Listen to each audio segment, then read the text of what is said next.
You're listening to an event from the U.S. Institute of Peace, part of the USIP podcast network. For more information about our work around the world, visit usip.org and check us out on social media.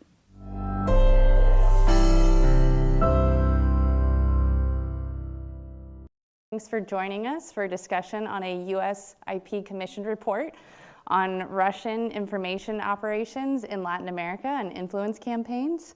And we're excited to have you here. Today's discussion will cover the aims of these influence campaigns, whether or not they are effective, and what the United States and its allies can do to be more resilient against these efforts. I am Kirk Randolph, your moderator today from the Latin America team here at USIP, and I am joined by our three distinguished panelists. Douglas Farah is the president of IBI Consultants and a senior visiting fellow at the National Defense University's Center for Strategic Research. Previously, he was a foreign correspondent and investigative reporter for the Washington Post and other publications covering the region. After leaving the Post, he worked with a consortium for the study of intelligence, studying armed groups and intelligence reform, and he is also one of the co-authors of the report we will be discussing today.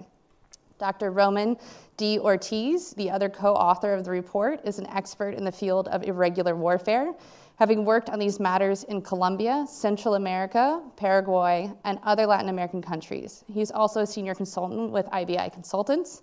And finally, Olga Belogolova is the director of the Emerging Technologies Initiative, as well as a professor at the Alperovitch Institute for Cybersecurity Studies at the Johns Hopkins School of Advanced International Studies.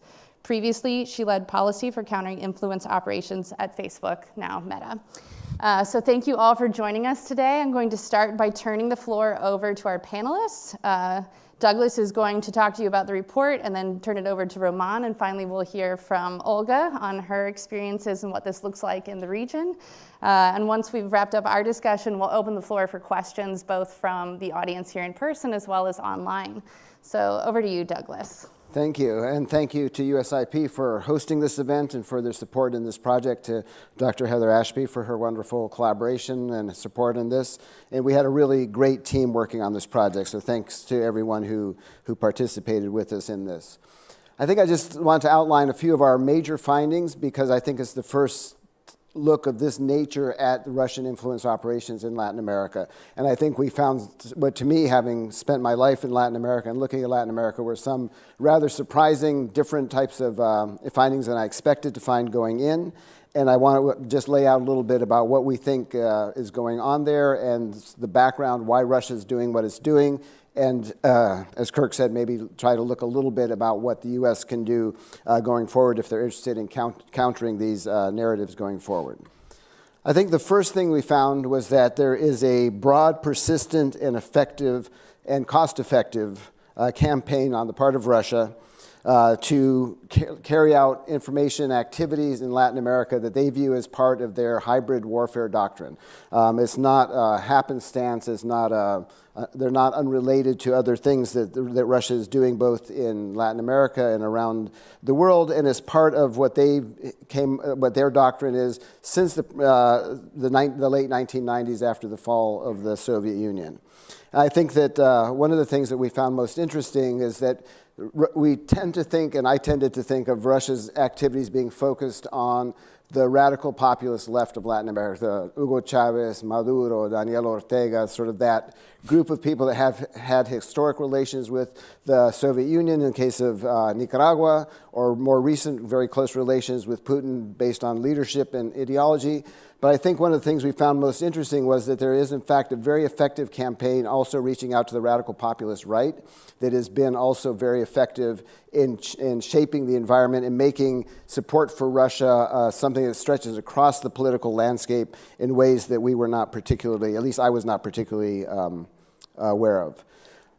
If you look at the doctrine put forth by Primakov when he was prime minister in the late 1990s, that doctrine continues to be part of Putin's dynamic today, a driving force of it. And he laid out what he viewed as Russia's, the horrible consequences of Russia having lost its status as a world power, the need for Russia to recoup that power, and the need for a multipolar world in which what they call U.S. hegemony is not primary, and where you have a role of many other countries, creating a different world order than the world order we live in now, which they view as dominated by the United States and the European Union, and what we call what I conceive of as the rule of law sort of coalition, and they want to do something radically different, which is much more supportive of totalitarianism.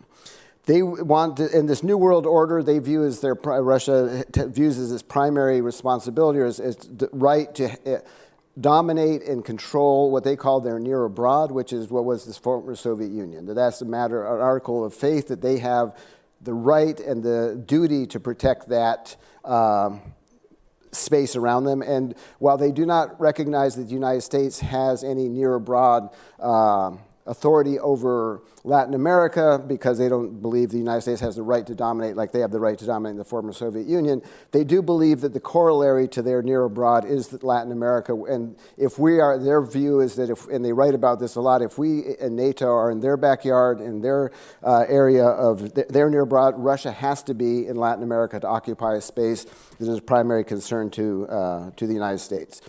And so you have that doctrine developed, and the famous Gerasimov, which there's a lot of debate. I think it's not a doctrine, but the implementation of the Primakov doctrine, listing how all of these different types of warfare are valid in the permanent war between Russia and the West. And they talk a lot about how there will never be peace between Russia and the West, but there are multiple different types of warfare, including very specifically articulated looks at information warfare. And the head of Russian RT, the Russian state television and empire around the world, says something really interesting in where we were doing our research, and that is that control of information, having TV or media channels to put out their message is as important as having a defense ministry. And that this is part of what Russia views as their offensive operations in the West, and particularly in Latin America. As you know, Russia, the former Soviet Union, through Russia, has a long history in Latin America, as does the United States, in a much more robust manner. But basically, what begins this new dynamic of Russia coming into the region is the election of Hugo Chavez in Venezuela in 1998, basically starting in 2005 when he moves into helping other Bolivarian leaders get elected, the creation of Telesur, which is the Bolivarian TV station or network, media network around Latin America, the birth of Hispan TV, which is Iran's 24-hour Latin America Spanish language news station, and the launching in 2014 of the Spanish language RT, Actualidad RT in Spanish, and Sputnik Español, which is the Spanish Sputnik station, obviously. And so they began to merge these three empire or media conglomerates into a unified messaging, because the one thing that the three agree on is that the United States is their primary enemy. So what you see in the cross-pollination of the messaging going out is that the United States is extractive and imperialistic in its strategies. And then you see in 2014 with the occupation of Crimea, and then again with the 2022 invasion of Ukraine, these huge spikes in messaging around that, both in social media and in the content of their more formal distribution networks. So they develop, they believe that authoritarian access is Putin is obviously authoritarian himself. They have no qualms about dealing with authoritarian groups around the region if the messaging is consistent with what they believe is important. And I think what we found in looking at this was that in Latin America, they've had a lot of success, which Román will talk about, but it's not directly aimed necessarily all the time at getting out a pro-Russia message. It's more getting out an anti-US message. That is the primary sort of structure of what they're trying to do. And in this sort of messaging through RT, Actualidad RT, Sputnik and all, we identified a group of, there's a much larger group than we put in the study, of individuals who work across multiple platforms. In other words, the same report will go on Actualidad RT, then go on Telesur, and then go on Hispan TV, and they will all be identical by the same person, and then they'll quote each other. One will say, RT will say, oh, well, Telesur is reporting this. It's the same reporter who just put down his microphone and picked up something else, and then Hispan TV will say it, and then eventually, AP or Reuters or France Press will pick it up because now you have 2 or 3 mediums reporting the exact same information. So it's a very effective system.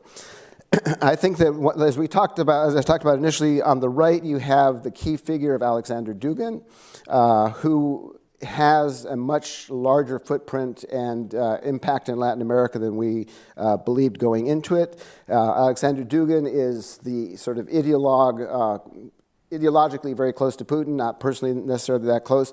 His daughter was killed in the early days of the Ukrainian invasion, probably because they thought he was riding in that car and not her, although she was very much on board with him.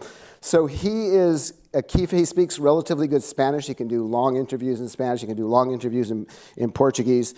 And he's built this idea that there is a multipolar, secular, evil world being pushed by the West. LGBTQ rights, multilateralism, anything to do with the United Nations. All of this multicultural things are wrong.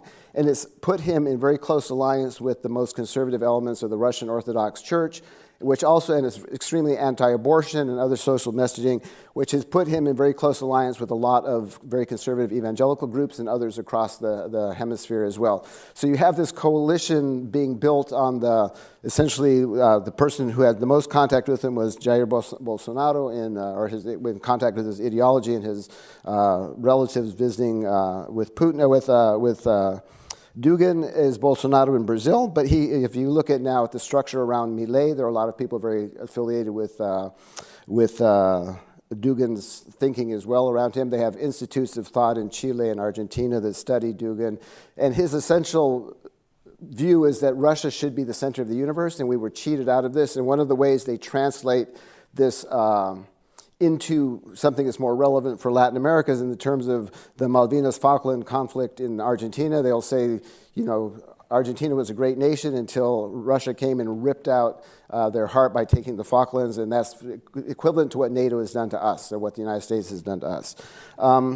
So you have this ability to span these multiple spectrums. And the other thing we found and wrote about a little bit is the ability of these groups, Russian groups, particularly the ones we looked at based in Chile, who not only serve as sort of ideological bridges to different parts of the Latin American intelligentsia, but also are selling a lot of uncontrolled surveillance technology, very high level, using storm technology and other things that Russia's developed that allow them to empower people like Daniel Ortega, who's taken a lot of their aid. Certain sectors, private sector groups in Paraguay have bought the technology. And what this does is allow you to suck up. This one of the most. The United States has put out official warnings when you go to Russia: don't take your phones, don't take anything in your computer, because this is the technology that can monitor your keystrokes, phone, WhatsApp, the whole package. They can monitor. So we have this spread of this type of technology that's uncontrolled. It's not state to state. There's no agreement that they won't sell it to transnational criminal organizations, and I think that's one of the concerns in looking at this. So I'll leave it there, turn it over to Román, and look forward to the questions, and thanks again for taking the time to come out and hear us. Thank you, Douglas. I want to start thanking to USIP for supporting us in this research, and also to organize this event. It's very difficult to summarize in just a few minutes a year of research, but let me complement Douglas with just 6 points we think are critical in terms of the findings we got through this research. The first point I would like to mention is we think, from our point of view, to reconceptualize a little bit what we understand as influence operations. Usually we think on them as just online disinformation, or mainly online disinformation, and what we have found in our research is Russia is combining, of course, online disinformation with other traditional tools to get influence. I am talking specifically on covert political action, diplomacy, economic coercion, and all these things work together. I mean, online disinformation is just a piece within a comprehensive strategy to shape the environment in a way which is functional for the Russian foreign policy objectives. So this is my first point. My second point is I think Russian disinformation in the region has three key characteristics we have seen in a number of different cases. The first is they are looking for short-term results. I mean, they are not playing a long-term game. I mean, just they are under pressure. They feel they are fighting in a international context which is against them, and then they are trying to get results quickly in order to change the balance of forces in their favor. Second, the influence effort is focused on elites. What they want, what Russia wants, is basically to get influence over the decision makers. They are not, I mean, they are interested in getting influence over the public opinion as long as they are going to shape an environment in which the decision makers are going to make decisions according to their interest. But this is, I mean, the influence over the public opinion is just a mean to get a result, and the result is decisions, practical and short-term decisions according to their interest. And my third point is they are extremely aggressive. I mean, they are ready to break basic rules about non-interference in internal affairs or about internal internal law in order to get the objectives they are looking for. So this is my second point. My third point is Russian influence operations in the region are mainly or are work mixing private and government assets. I mean, in a way, this is a reflection of how Putin's regime works. I mean, basically, as you know, Putin's government mix permanently private and government interest. And what we have seen here in the region is when we are talking about influence operations, basically we are looking at private companies working with government offices, private individuals cooperating with government officials, and so on. And this provides a lot of flexibility and offers the opportunity for Russia to leverage on networks connected with corruption and with crime in order to move forward influence in the Latin American countries. My fourth point is a little bit about effectiveness. What we have seen is basically the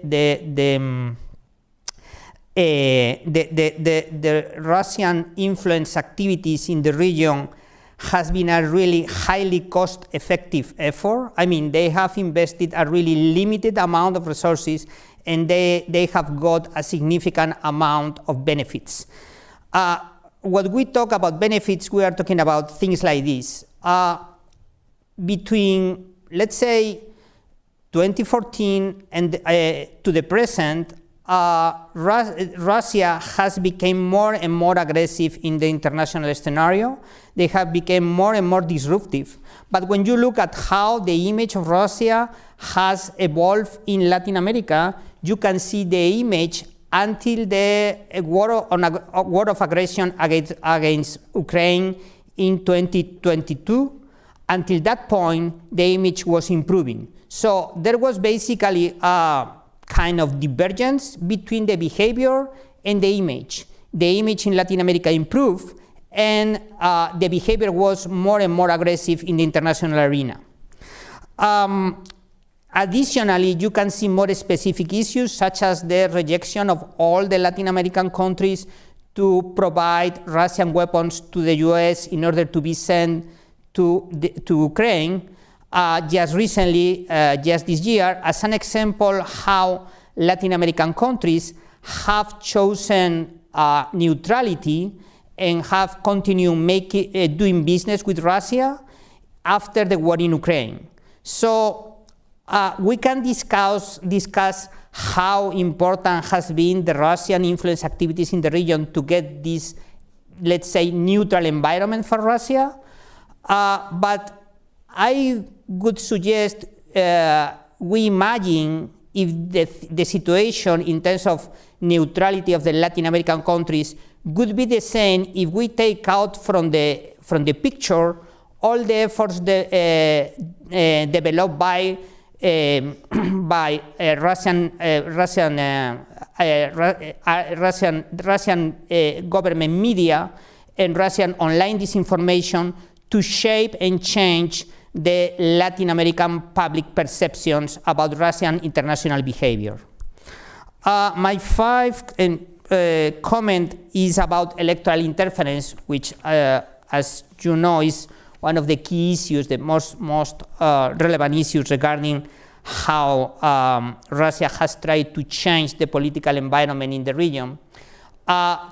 Two things here are important. First, we have seen at least 3 clear cases of Russian interference in electoral processes in the region, basically Colombia, Mexico, and Bolivia. But these Russian efforts, were not the reason why the election was on a direction or other. In other words, they interfered, but they didn't change the course of the election. The reason because López Obrador or Gustavo Petro was elected as presidents in Mexico and in Colombia was not the Russian interference.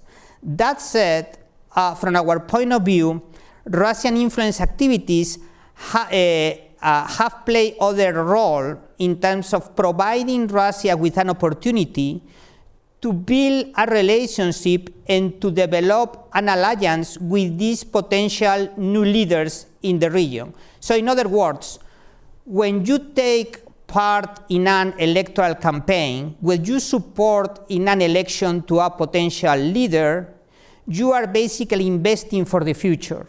And this is what Russia has tried to do in Mexico or in Colombia, providing support to these to left-wing candidates. I mean, basically demonstrating then they can be supportive in order to get their favor when they come to power. And finally, my last point, and I finish here,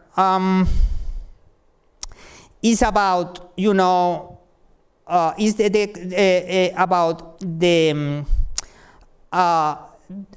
in a way the fragility of the Russian influence operations in the region. I have said Russian influence operations have been highly cost effective, but at the same time, I would like to highlight they are very fragile. In other words, they can be countered relatively easily. And let me tell you why we think in that way. The reason is basically because they are using assets which are in very short supply to develop these campaigns. When we talk about assets in short supply, a good example of this is the case of the Russian diplomats in the region. Key assets for the Russian activities in Latin America are a small group of very skilled and experienced ambassadors, many of them coming from Soviet times.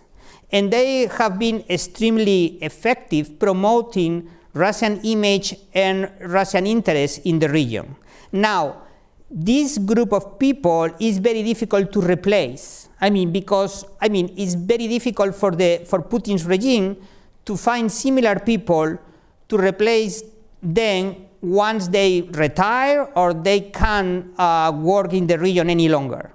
So this is the type of situation that Russia is dealing with in the region. They are being very effective in terms of influence, but at the same time, the capability to sustain this effort over time is a really big question mark. And this is an opportunity, of course, for the US to counter effectively this type of activities, in the region. Thank you very much. Over to you. Oh, okay. I wasn't sure if you wanted to intercede at all. So I did not work on the report, to be clear. So I'm here sort of in the capacity of someone who worked on countering these types of campaigns and identifying them. So in sort of by way of introduction, my first sort of role working at the company formerly known as Facebook, currently known as Meta, was conducting intelligence investigations into looking for these types of campaigns, right? On the digital side, of course, I appreciate Román's comment about how some of these things are not just online. That's not necessarily a new thing. That's something that, if you look at the history of Soviet active measures, that is very similar to what we saw there, a use of a lot of different types of techniques, both agents of influence as well as individuals that might be valuable for those campaigns, and not just using the mediums available or technologies available at the time.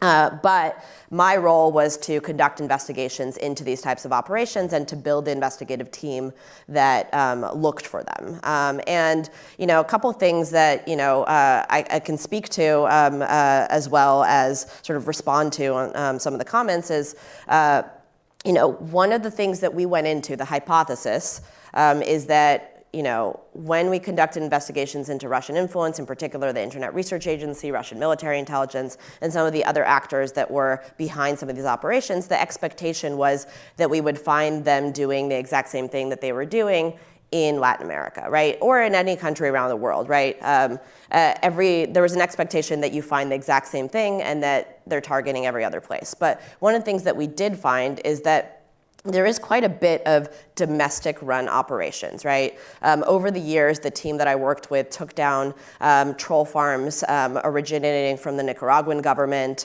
an Ecuadorian troll farm that was connected to a marketing agency, a whole bunch of marketing agencies in Mexico, as well as Brazil military-run operations, right? So it's important to acknowledge that there are actually a lot of influence campaigns in Latin America that are actually run by domestic actors meant at targeting domestic populations. And so we went in with the hypothesis that we were going to find a lot of Russian campaigns, but we didn't always find Russian influence, at least in the digital domain, right? And that's where the limitations of online investigations is sometimes you might be able to find, some of those connections on the ground that you don't see online.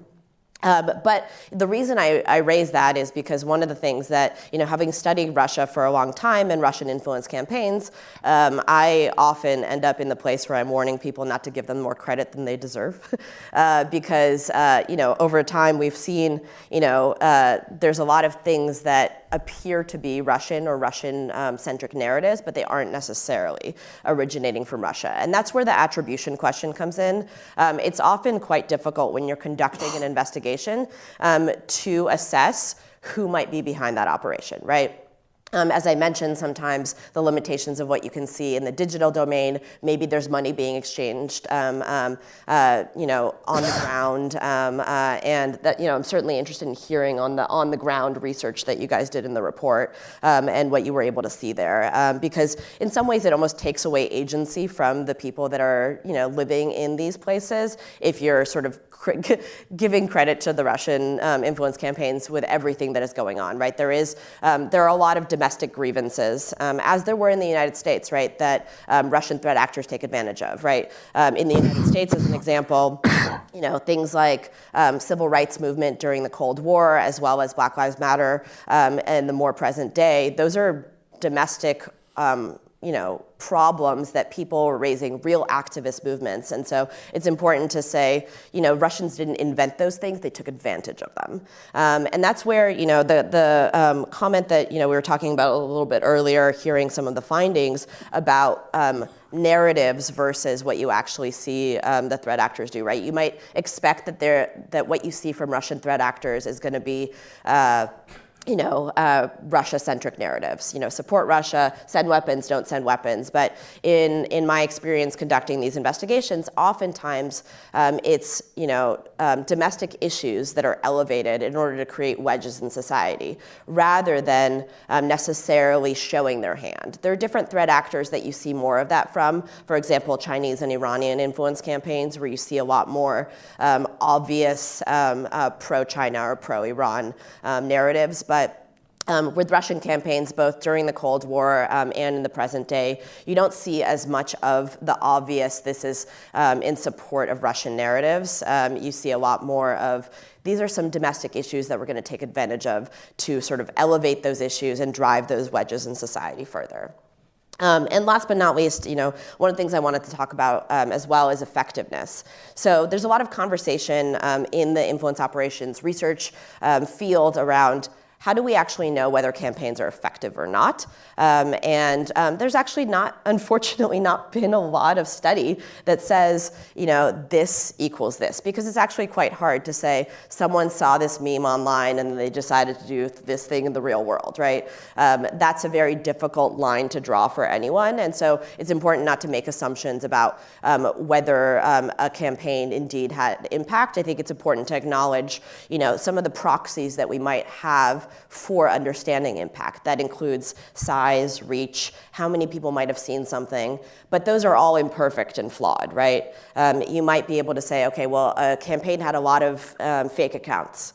Does that actually equal impact? In a lot of our research and the research of the independent research community, it's actually not clear that you can draw a line between numbers of accounts and effectiveness.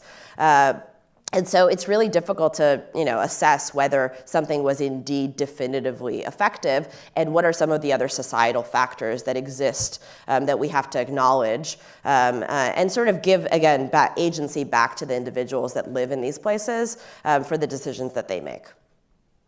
Thank you so much. I think it's very interesting what we've heard from all the panelists in terms of these ways of the convergence of different kind of tactics and picking up on grievances that are pre-existing narratives, obviously, around the United States involvement in Latin America. And given the difficulty in even understanding where the effectiveness and the convergence exists, my question would be, what can the United States do in terms of working with allies in the region, build resilience among those domestic populations, but also among the elite actors against this kind of influence operation, whether it's the online components or the greater aggregate of the different efforts that are being made. What efforts can the United States actually do that would help build a more resilient society that have their own autonomy and kind of setting their own narratives and understandings? Well, I think, thank you, Olga, for your comments. I think that was one of the really big challenges of this, is trying to approximate what the impact was, and that's the methodology and all that is all in the report, but it is an approximation. And I think it's also true that, particularly in Latin America, probably unlike any other place in the world, there are legitimate grievances against U.S. historical actions in the region, and so they're very easy to create these joint narratives that, and what we said earlier, it's not so much the pro-Russia narrative, it's the anti-U.S. narrative, and it's because of the history, especially up until the fall of the wall, you have a rich environment from which to draw. I think the United States in recent, maybe since 9/11 almost, since I've been looking at this, has been very, very distracted from Latin America. There's not a persistent ongoing effort to counter any of the narratives out there, either China or Russia or Iran. And I think one of the challenges in this particular project, as Olga pointed out, is that it's hard to, I think it's a real problem, the Russian influence operation, but is it they're going to suddenly take over the United States? No, there's a middle ground between how serious it is and how much attention we need to pay to it, and I think that we have paid far too little attention to it, but I don't think it's an existential threat to the United States either at this time. I think that it's building toward hopefully creating enough divisions. I think the goal is to get democracy to crumble, to have create the divisions that Olga talked about that divide societies, cause institutions to collapse, and then eventually get to a Maduro or a Daniel Ortega that then you have the alliance with. So I think we've been very unsuccessful in, or limited in our, maybe not unsuccessful, we haven't really tried in our efforts to portray what Russia is actually doing in the region and portray what they're doing around the world is particularly anti-democratic and anti what the historical left has always stood for there. I mean, I think with the sort of the cognitive dissonance should be evident, but sometimes it's not. And I think one of the things Román mentioned was the ability of the Russians to field really experienced and dedicated diplomats who have great influence back in Moscow and can speak for the Russian government on the ground. And we are still lacking ambassadors in a number of countries across the region. And we had this huge, Chile was without an ambassador for almost 2 years. I don't remember how long Panama was without an ambassador. They're now there. But we have this constant problem of delayed nominations, and often people who are political appointees who may not speak the language, who don't know the power players, and this cadre of Russian ambassadors that Román mentioned move from country to country. They know everybody. They've been there for 30 years. They write op-eds. They speak generally really good Spanish. They tweet. They have access to the major newspapers, and we are largely absent in that field. Yeah, I would like to add, I think there are three issues which I think the US and its allies in the region should pay attention. One is very surprising how permissive is the environment in the Latin American countries for Russian bad behavior. Okay, you can see how, for instance, the Russian ambassador in Colombia criticized heavily President Duque because he was President Duque was discussing about Russian interference in the elections, publicly in Colombian newspapers, I mean, it's very difficult to see this level of permissiveness in other countries, in Europe, for instance. I mean, the governments are much more harder imposing limits about what a foreign diplomat can or cannot do, So this is one issue the US or the Latin American governments with US support should do. Second is, I think, one of the big advantages for the Russian disinfo in Latin America is the difficulties of the Latin American public to get good quality information.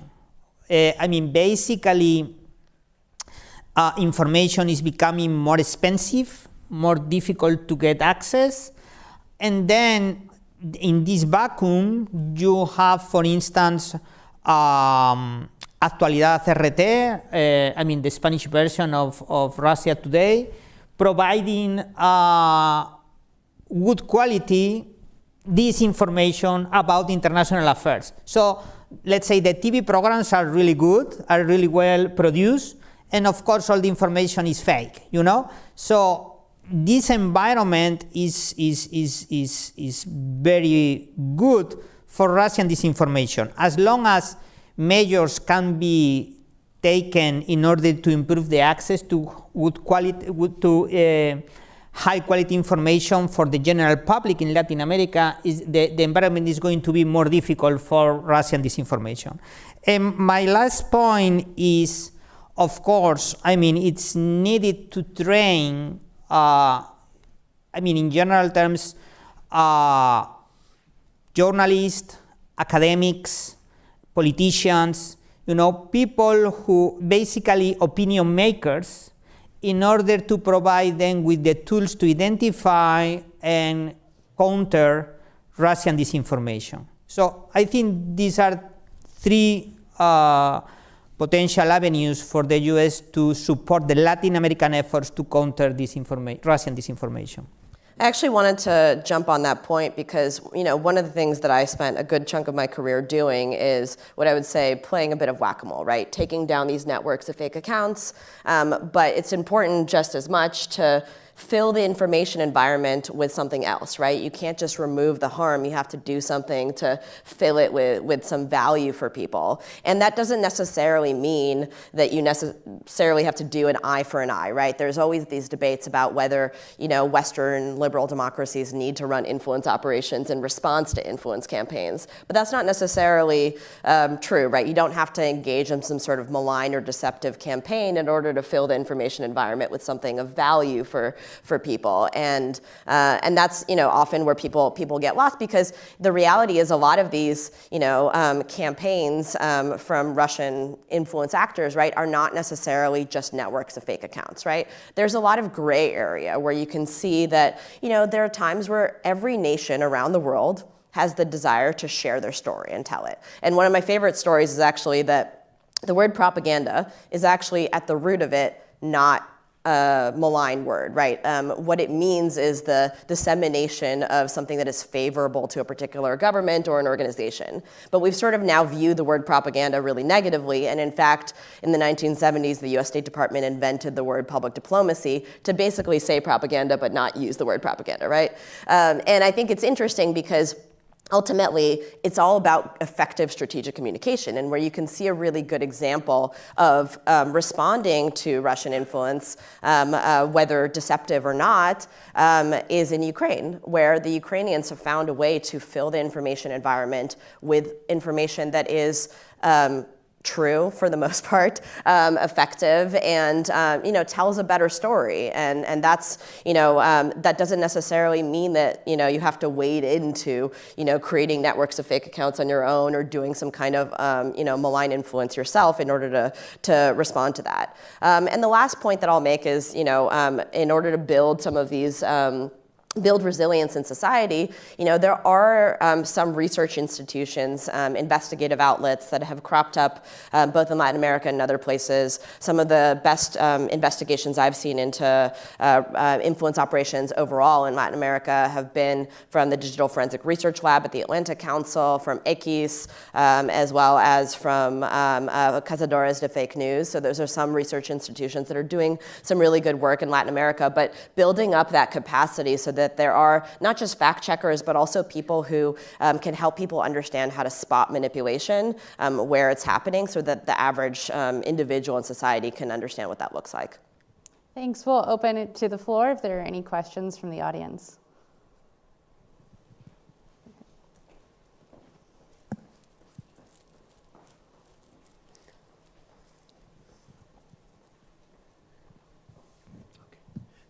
Thanks very much. I'm Adam Fivenson from the National Endowment for Democracy. Really appreciate this conversation. It's helping us to drill in to a region that we've all been reading since the full-scale invasion began, that Russia's been, and other malign powers are targeting quite intently. So I really think this is timely and tremendously useful. Really appreciated, Douglas, your commentary about anti-US narratives, Roman about sort of more engagement around elections and sort of domestic narratives, and Olga, what you were saying about this question of attribution, and that's something that we've really struggled with as well. And I wanted to put this out there not to be a gadfly, but because I'm really interested in how important is it that we know who started a narrative versus sort of how important is it that we know who's engaging with a narrative. Because for me, I hear, oh, well, it's not a Russian narrative, so maybe it doesn't matter, maybe as you were saying. To me, I just wonder, at the end of the day, if Russia is engaging with a narrative, if they're amplifying a narrative in a particular context, shouldn't that be enough of a cue for us that it's probably harmful to democracy, at least in that context, and then from a civil society standpoint, it's something worth amplifying and sort of hammering on. So that may be a question more for Olga, but then for Douglas and Roman, I'm wondering, what's your role of the view of civil society in that context in terms of responding? Is it, might be fact checkers, journalists, researchers, and others. How does civil society fit into the response? Beyond the diplomatic piece, which I also, of course, really appreciate. Yeah, I mean, I think the reason I bring up attribution and the importance of it is that we also, part of having studied Russian influence operations, one of the things that you see, as a perceived objective, anytime we talk about objectives, by the way, we're sort of making an assumption of what we think the threat actor wants to do, but we don't actually know, right, what their intent is. We can assume based on what they've done.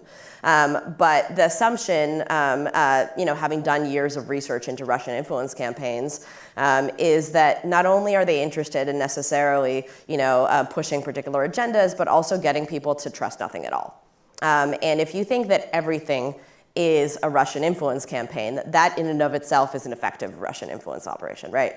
Because you trust nothing and you think that every narrative that's out there is, not trustworthy, and then you can't believe it. And so that's why, I'm so cautious about giving Russia credit where they don't deserve it. But that doesn't necessarily mean that some of these methods that we've been talking about on, filling the information environment with good, valuable, accurate information aren't important, because they're important no matter, as you said, where a narrative comes from.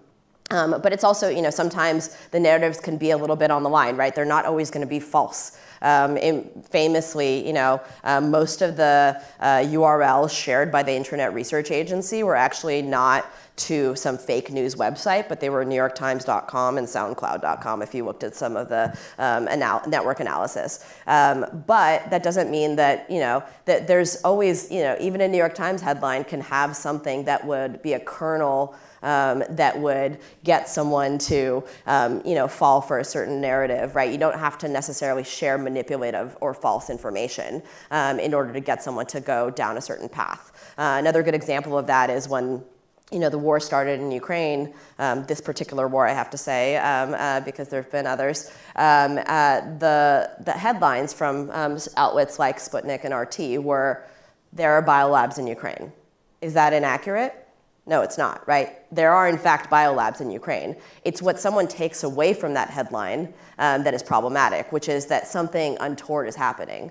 There are, in fact, biolabs, but what they were doing was try to investigate and study the bioweapons material that was found there after the end of the Cold War. Their existence is not an untrue fact, but it's the assumption that someone takes away from reading that headline that something bad is happening, right? And that's where, filling the information environment, not with like a 50-page report that explains to people what these biolabs are doing in Ukraine is going to be effective, but actually telling a better story and saying, this is what they've been doing, and like give it in short, easy snippets for people to consume, so that when you're competing for people's attention span in an information overloaded environment, you're actually going to get their attention. Yeah, emphasizing the relevance of the let's say real information, okay? I think is really important to take into consideration. Russian disinfo exploit grievances which frequently are real, and not just that, they are not only real, they are also, and this is very important, local. They are national. Russian disinformation is a regional effort in Latin America, but has different tones in different places. And this is the reason, because they use local allies, Local, when I mean local allies, sometimes they are formal allies, sometimes they are just actors which reply Russian disinformation about a local issue, or shape the Russian disinfo in a way which is going to be easily consumed by local public opinion. Okay, so this is really important. This idea of exploiting real issues and issues which are relevant in local terms. That said, and this is one of the reasons because it's so important, the role of civil society. Basically, I think the issue, and I am a little bit following Olga's comment on this, is not about providing counter information. This is important, and I think it's necessary, but this is not the key factor in order to counter this information in public opinion. The key factor is to strengthen the capability of public opinion to manage this information, to identify this information, to have a critical view about the information they are receiving. And this has to do a lot with education, with educating the consumer. And this is, of course, a long-term process, and it's going to demand not just the work of governments, but also the work of civil society organizations. and just to finish this comment, this means we are going to have to deal this at least in two levels. In the short-term level, we need to counter, disinformation in a really very basic and direct way. We are going to have to answer what Russian and Russian-associated entities are disseminating. In the longer term, they are doing what they are doing, or they can do what they are doing, because there is weaknesses in the information space in Latin America.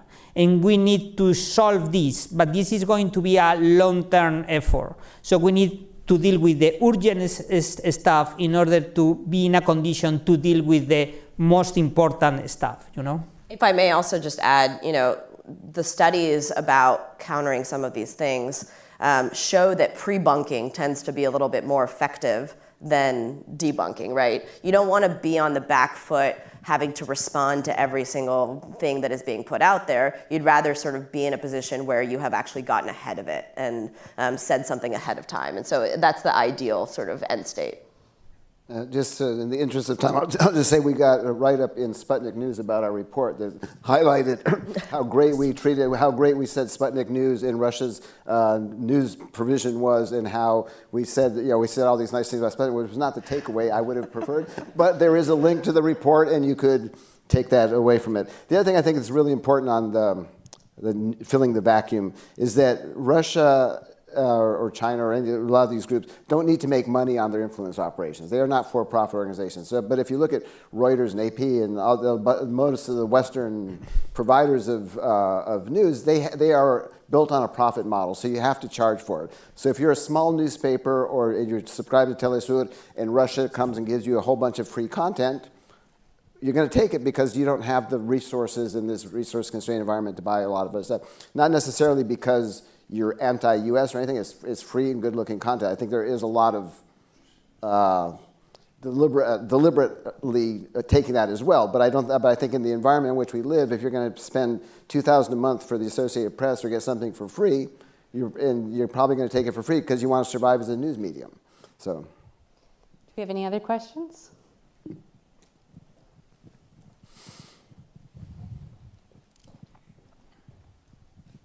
Thank you. I would like to invite you to reflect on the data you collected for your research in this particular report, and Olga, in the case of all the work you did in Facebook, to look at the Russian presence in Latin America, not as what Russia is trying to do to advance their goals, but how Russia is helping Latin American political actors to advance their own agenda, and how that in the long term is getting in the same path. So I cannot disagree with the idea of this. They work in short term. I think it's being a long-term alliance, particularly between Venezuela and Russia. It's 20 years in the making. I think that long-term view and how Russia interact with political actors nationally will be helped to understand the complexity of the environment and how it's lacking from United States response. I agree with what Farah said. United States abandoned Latin America 20 years ago. It's like they forgot Latin America exists. It doesn't appear in the map.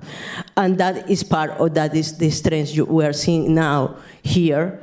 It's not that they started happening 2 years ago. They haven't started happening more than 10 years ago, but the United States wasn't paying attention. So I think trying to look at the same data from Latin American perspective will add to the understanding of the situation, and then after understanding the situation, we may be in a better position to say, well, we may do this, we may do that. Something that Farah said also was how they had allies in the left and had allies in the right. More interestingly, they had allies in the left and in the right in one single country. Right. Think about Brazil with Bolsonaro and Lula.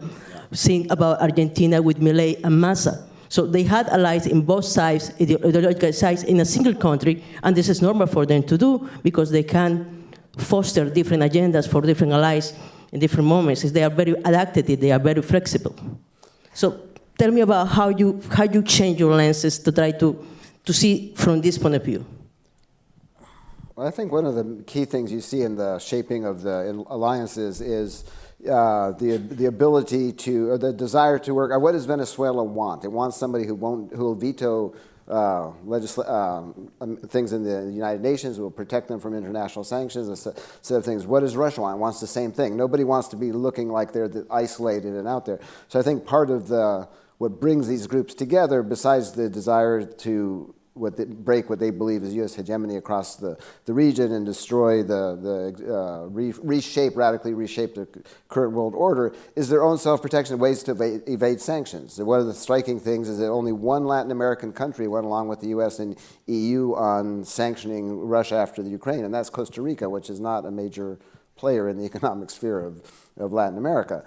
So the idea that you can create these alliances, and I think the dynamic of being able to reach to someone like Milei or Bolsonaro shows the flexibility. But I think there's a constant putting out of information, and I think they're very good at analyzing what works and what doesn't, dropping what doesn't, and moving on with what does. And there's this constant stream out there. But I think ultimately what this goes to in the region is the destruction of democratic institutions, the lack of faith in everything, as Olga said, which means you don't trust your voting system, you don't trust anything. So in that sense, you've moved to complete neutrality, which in Latin America may be as far as they can go. They're not going to create a radically pro-Russian Latin America, but they can certainly create a radically anti-U.S. sections of Latin America and a very neutral Latin America.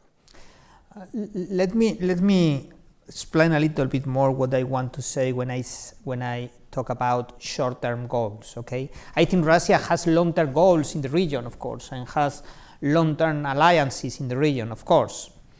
But I think it's interesting to make a comparison between the behavior of China influence operations and Russia influence operations. China is of course trying to promote its influence in the region, but is doing it in a way which is less disruptive and less aggressive, because they feel they have the time and they have the power to do it in that way.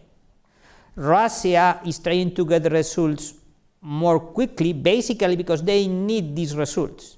They needed the Latin American countries rejected the US request to provide weapons for Ukraine. That was strategic. Particularly just to give a specific example, in the area of Hilos. Latin America armed forces had a significant amount of Mi-17 Hilos, So this was a short-term specific result the Russians wanted. And this is my point. They are ready to take more risks and to be more aggressive in order to get the results quicker, because they need them, They feel the time is against them, is against Russia, So that's basically what I feel. What I want to say when I am talking about short-term goals, That said, I agree with you. There are long-term alliances, and I think they are playing in different ways in different countries according to the political opportunities. One thing is Maduro in Venezuela, the other thing is how Russia tried to profit from the Brazilian attempt to build an independent foreign policy in the region, trying to find a way to develop a relationship with Brazil and reduce or weaken the relationship between the US and Brazil, So that's my point, Basically, they are shaping their operations according to the political environment in each country and the political opportunities for them. I know we're at time, so I defer to you on whether So you mentioned, local politicians, and one of the things I mentioned at the outset of my remarks is that a lot of what my investigative team back at Meta had seen was a lot of domestic-run campaigns, right? Domestic troll farms targeting domestic populations. And sometimes, we've seen that in other places in the world, and in particular, if we're talking about Russian influence or potential Russian influence, Francophone Africa is another place to look at, right? Where there are times where there are domestic politicians that sort of invited Wagner and Prigozhin to come and assist them with their campaigns. In some ways, they almost got free advertising from everybody saying, look at these guys, they're so good at interfering in elections, like, come invite them to come do it somewhere else.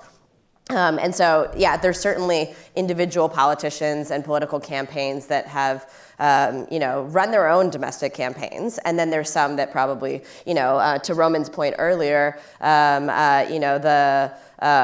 there's a reason for those investments, right? Importantly, like Wagner and Prigozhin are not Russian government owned assets, right? They're, as we could tell based on recent kerfuffles. There was an incentive for Prigozhin to get involved there because of mineral rights. And so there's a lot of incentives for people, for Russian influence actors, whether state or non-state, to get involved because they may have some long-term gain of having relationships with those politicians. And that's what we see. Well, thank you all for joining us. Please feel free to engage more, and especially to read this report. And thank you to our panelists for emphasizing this issue and leaving us with this thought that it's really important to proactively get out there to provide accessible information with credibility that these societies can use to have a more resilient and independent media and government from these types of operations. So thank you very much. Thank you. Thank you for listening to this event. If you'd like to listen to more events or explore our other podcasts, visit usip.org/podcasts.